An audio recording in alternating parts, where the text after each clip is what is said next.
Welcome to Impact OC, the only program showcasing the people and organizations shaping Orange County. With your host, Don Camber.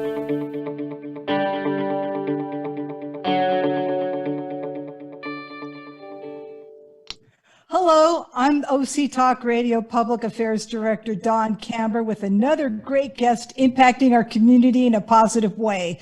Today, I welcome Radiant Health Centers Executive Director and CEO Phil Yeager. Radiant Health Centers was formerly known as AIDS Services Foundation of Orange County. Thank you, Phil, for being on Impact OC. Thank you so much, Dawn, for having me.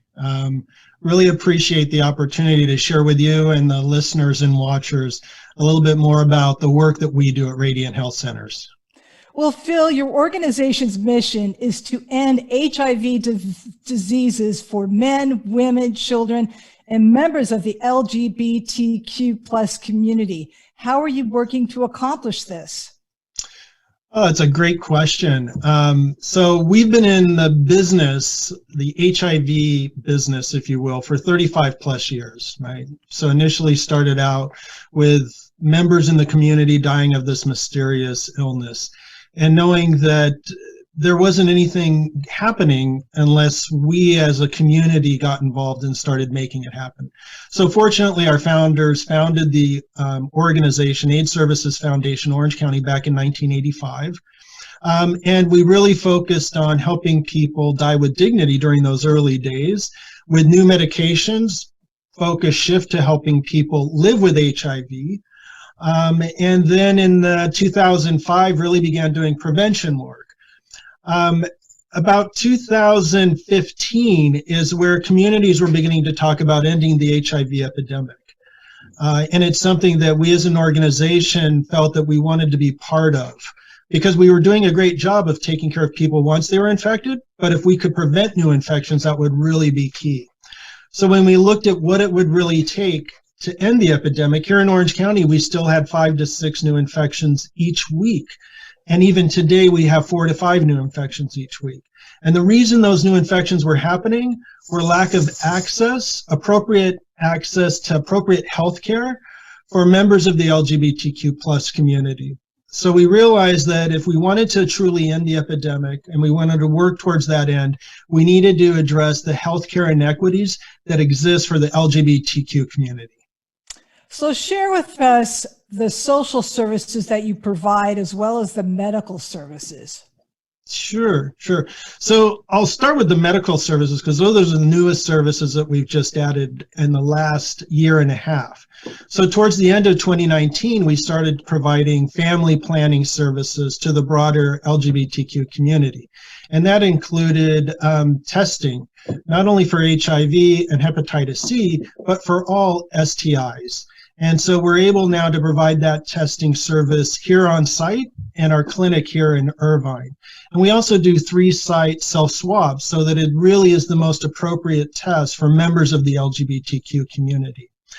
The other service that we are providing is in January, we started providing rapid antiretroviral therapy. And that is the treatment for individuals who are newly diagnosed with HIV. Previously, it would take folks anywhere from 30 to 60 days to begin treatment. What we're able to do now is provide that treatment directly to individuals in 3 to 5 business days. So that once they're diagnosed, we're very quickly able to begin their treatment to get them virally suppressed so that they cannot transmit the virus to others. And go ahead. No, I was just going to say there's been big changes in how you treat people with HIV. Why don't you go over that? Because there's been major changes. There has been. So one of the things that came out of research that was happening about 5-6 years ago is the treatment as prevention. What they realized is if they could get an HIV positive individual and the amount of virus in their system to an undetectable level, what we now know is it is impossible to spread the virus to others. So one of the first things we want to do is identify folks that are HIV positive and get them, again, very rapidly on treatment so we can get them virally suppressed, because we know that's terribly important. So that's how we attack the HIV in individuals who are newly diagnosed. And that's how effective the treatments are. We know that within 30 days of starting treatment, many people will achieve a reduction in viral load. And then ultimately that undetectable viral load is where we're going for folks. And then one of the important things, to get back to your question around social services, so the key to making sure individuals get on that treatment and then stay on treatment is addressing any of the issues within their life that might prevent them from remaining in care and on treatment. So if they're food insecure, we'll address that. If they have housing insecurities, we'll make sure we're addressing their housing needs. If they lack transportation, we'll ensure that they're getting that transportation to and from those medical appointments.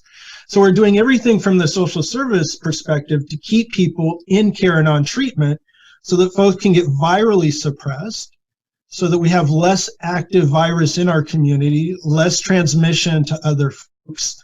And that's how we ultimately end the HIV epidemic. Tell us about your clients. Well, our clients represent the broader community in general. However, those living with HIV and newly diagnosed with HIV continue to be members of the LGBTQ community, and primarily men who have sex with men. But our prevention work is focused across the entire community, because HIV doesn't discriminate. Age, race, ethnicity, doesn't matter. So sexual orientation, any of that. So we make sure that we're getting that message out to all people who are at risk, not only members of the LGBTQ community, but the entire community. We do some focused prevention work on those communities and populations that are at highest risk. When you look at our services to the broader LGBTQ community, that's where we run the entire gamut. So we have young members who are part of our Kids Club support group that identify as members of the LGBTQ community. And then we have a new program that we're in our second year of providing, which is called Reconnect, which is a collaboration with the Orange County Council on Aging and the Orange County Mental Health Association that provides case management and mental health services to older adults who are part of the LGBTQ community. So we're addressing the needs of folks at all ends of that age spectrum. Is it still a stigma to be involved in the LGBTQ community? Oh, very much so, very much so. You know, and one of the things that is reported is the treatment that members of the LGBTQ community experience in a lot of traditional healthcare facilities. Over 50% have expressed some form of discomfort in disclosing their sexuality or feel some type of judgment from the provider back towards them. And many in the transgender community have been denied services. So we are very much focused on being that provider of compassionate care for all, meeting everybody where they're at, and ensuring that our services understand the special needs of the LGBTQ community as well. So are you reaching out to that community in some form or fashion? How are you doing that? Yeah, so we, through multiple ways, through our collaborations and partnerships are how we reach a lot of folks. Prior to COVID, we were out in the community at the bars and clubs doing some real outreach in that way. We can't wait to get back to that service. But we've been able to reimagine our services, right? And so we've just recently implemented drive-up HIV testing services. So if we found individuals who still wanted to get tested but weren't comfortable coming through our doors, we initially offered mail-at-home tests. And then we heard from some folks that said, you know, I'm living with mom and dad, or I don't want my roommate to know I might be at risk for HIV, so I'm not comfortable having that mailed to my home. So we offered a new form of service. How about you drive up to our parking lot? We'll come out and meet you in the parking lot and perform that service for you. And explain how people are tested. Yeah, so today the HIV test is a simple finger stick drop of blood and results very quickly. Within 20 minutes, we have results. So it's a newer form of testing. It's what's called fourth generation, not just looking for antibodies in the blood, but actually the virus itself. So it's able to detect HIV infection sooner than the previous version of testing allowed for. And if a person tests as positive, what happens next? Yeah, so here's the beauty. So now that we have medical services on site under one roof, what we're able to do with that person that we test who identifies as HIV positive, they're immediately seen by an infectious disease physician, or an appointment is set up, and we get them on treatment, as I said, within 3 to 5 business days.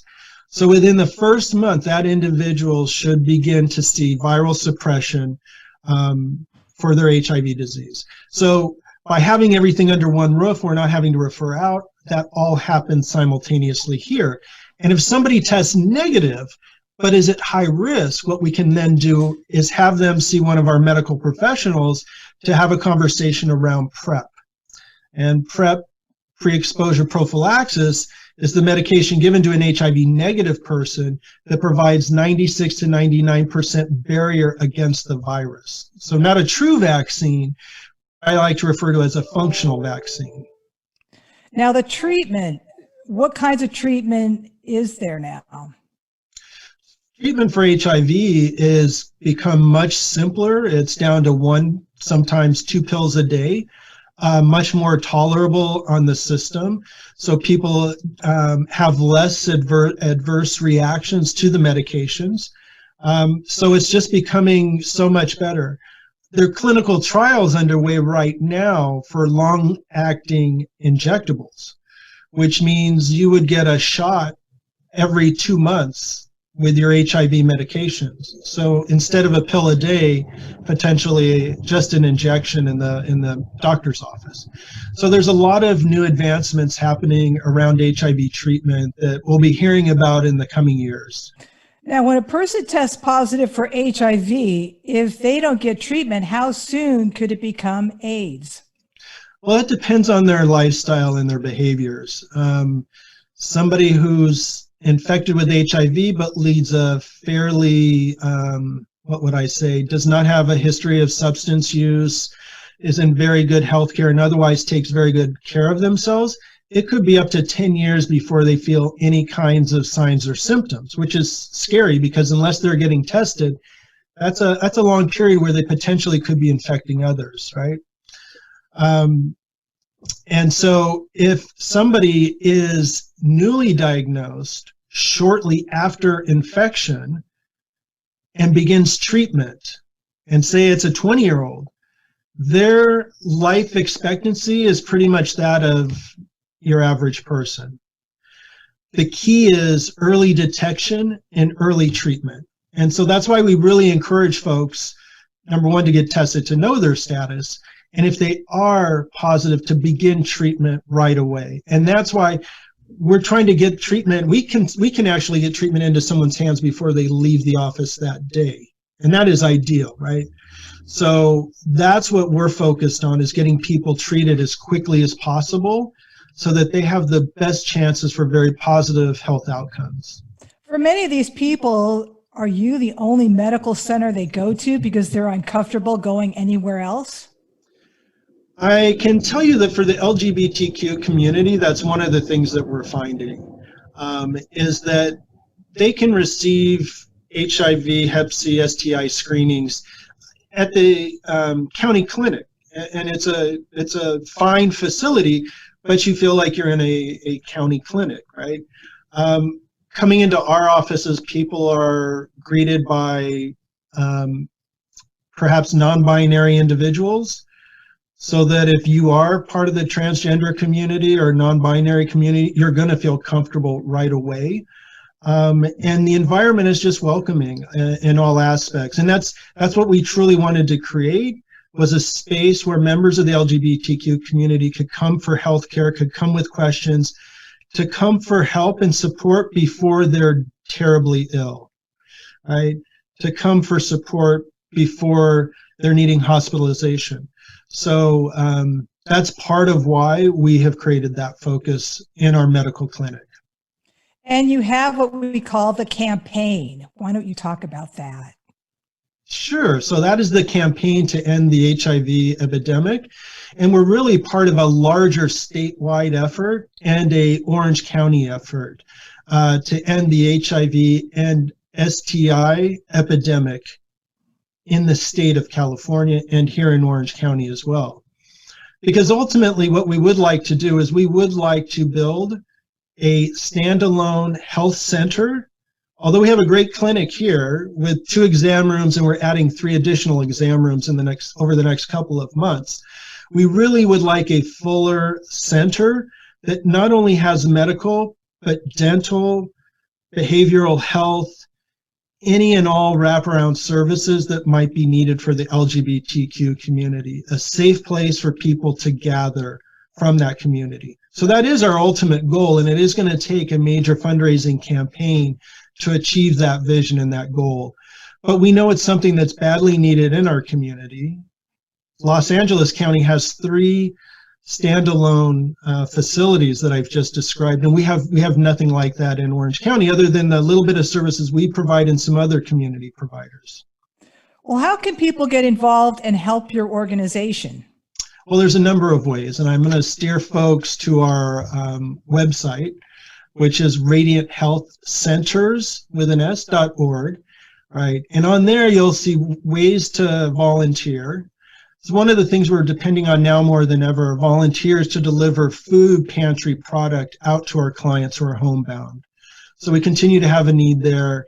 And then donate. There are ways to donate. There are ways to support. We've got our end of the year appeal happening right now. Our annual gala is coming up on February 6th. We're very much looking forward to that. It will be a virtual event, but it will be a lot of fun. And we'll be honoring some local Orange County heroes during that event as well. Are you doing a lot of outreach to try to educate the community that everybody should be accepted in our community? Very much so. Outreach is an important part of the work that we do, not just on behalf of the needs of our clients, but also on behalf of their social acceptance in society, right? So this year has brought a lot to the forefront for all of us, right? If we start with COVID and we looked at how COVID disproportionately impacted marginalized communities, communities of color, right? And COVID has only amplified that. And within that is the LGBTQ plus population as well. And you look at the social unrest that we've experienced in the community across the US in the last year, puts a greater and finer light on the need for services, both medical as well as social support services for members of the marginalized community, in particular the LGBTQ plus community. You know, we as an organization were born out of a pandemic 35 years ago, and nobody knew what to do. And we didn't know exactly what it was, how it was happening. We just knew that something had to be done. And we weren't going to wait for others in the community to do it. We knew we had to do it. So it's kind of in our DNA to see something new come up that's fearful, that people don't know how to address, and to really step forward and say, we've got this. We can figure this out, and we will address this head on. So we're here for our community, very much so. And families, you educate families about what's going on. Yes, we have a lot of families who do receive services from us, both family members who may be living with HIV and AIDS, and other family members who just may be part of the LGBTQ plus community. So we provide them with the very needed resources today. Mental health has been something that the demand for mental health in this last year has more than tripled. And especially after March, after COVID hit, we saw our requests for mental health services go from 20 referrals a week to close to 100. And as the months have progressed, we've seen greater demand for housing services, food services. So our folks are beginning to really struggle, and I'm really afraid of what the coming 9 to 12 months will look like for those folks. So how are you able to fund your programs? So we have been fortunate enough to be able to access some of the CARES Act funding that was released by Congress in response to COVID. So we've had some benefit there, but we're really going to be dependent upon the community. We will depend upon individual contributions and donations at a level that we never have before. Because the government funding is not going to be increasing, the need and the demand will be. So in order for us to meet that demand, that's where we will really depend on private dollars, whether they come through corporations, private foundations, and individuals. Are you able to get the corporate dollars? We've made that a focus, and we've continued to do so. We've had some corporate partners step up in the light of COVID. We've had others who have had to step back and made it very clear that they had to put their grant making on hold. And we've had other foundations who said, hey, we may have funded you for this service, but given COVID, please use the dollars where you need it most. So there has been some good response from our corporate partners, and we will continue to depend on them to help us meet the need. Why don't you give us a brief story about one of your clients? Oh, yeah. Yes.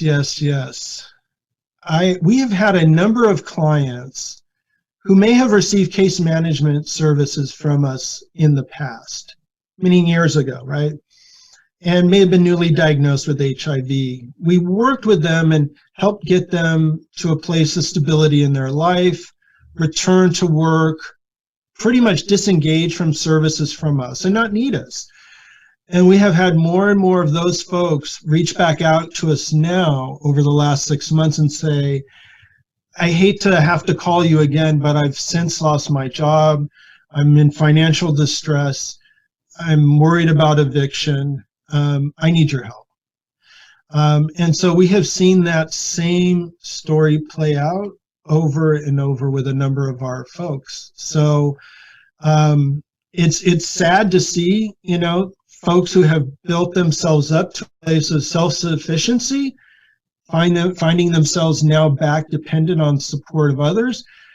But it's also good to know that they had the experience previously and they knew where to come, and that we're able to meet them where they're at and provide them with those services. Do you have Zoom meetings so that at least people can chat with others in the same boat? Yes. Yeah. We have depended upon Zoom since March. Since we went into lockdown, that's how the majority of our case management and mental health services have been provided, is over the phone, over Zoom, over FaceTime, over various electronic devices. Healthcare in the clinic, some of that was done via telehealth, but we were still able to see patients in clinic when needed, and the clinic is very busy today. So we'll continue to see folks as needed. So are you pleased the way things are running despite COVID? I'm one of these weird people that can always find the silver lining on everything. So yes, I can sit here and complain about all the challenges, but it's really provided us with an opportunity to just kind of step back, take a look at the work that we're doing, how we deliver those services to people, and reimagining what that might look like moving forward, right? It's providing us opportunities to look at creating greater efficiencies, and also allowing for us to connect with our clients via electronic devices in a way we weren't doing it before. So we had more face-to-face. We can't wait to get back to some level of face-to-face. But we also know that this has provided us with a greater opportunity to really look at our clients, their needs, and how we're able to best meet those needs. What are some of the symptoms of having HIV? Well, that's interesting because typically you're not going to know. Most people will experience some type of flu-like symptoms or a bad cold that lasts for 2 or 3 weeks at initial infection, but not everyone experiences that. Other people feel absolutely nothing. And after getting over that initial flu, typically somebody's not going to feel anything for a number of years, and then potentially could come down with a pneumonia or some type of a opportunistic infection that's only going to show up because of a suppressed immune system. So as people present with those types of symptoms is where a physician may say, oh, we need to do an HIV test here. Ideally, everybody's going to get an HIV test once a year when you go in for your annual physical. And then there won't be any question of people going under the radar, untreated, spreading infection in the community because they don't know it. So it's a goal for us to get to for a state, the state of California. The state of Massachusetts does it right now. They draw blood from you. They say, we're going to run an HIV test unless you ask us not to. So if we were doing that here in this state, we would see more people identified as HIV positive, on treatment, virally suppressed, and ultimately new infections going down. Do you believe we'll find an end to AIDS? I believe we will. It is our focus, and we're part of movements to end the HIV epidemic. And part of that is 90-90-90. You get to 90% of those living with HIV in your community identified, 90% of those folks on treatment and medication, 90% of those folks virally suppressed. Within 10 years, you're good. How do you want to be perceived? We would like to be perceived as the place for members of the LGBTQ community to come and find compassionate care, understanding, and a safe place to be. Thank you, Radiant Health Center's Executive Director and CEO, Phil Yeager, for being on Impact OC, and thank everyone for tuning in. I'm OC Talk Radio Public Affairs Director Dawn Camber. Have an impactful day. Thank you, Dawn. You've been listening to Impact OC, the only program showcasing the people and organizations shaping our community. Right here on Orange County's only community radio station, OC Talk Radio.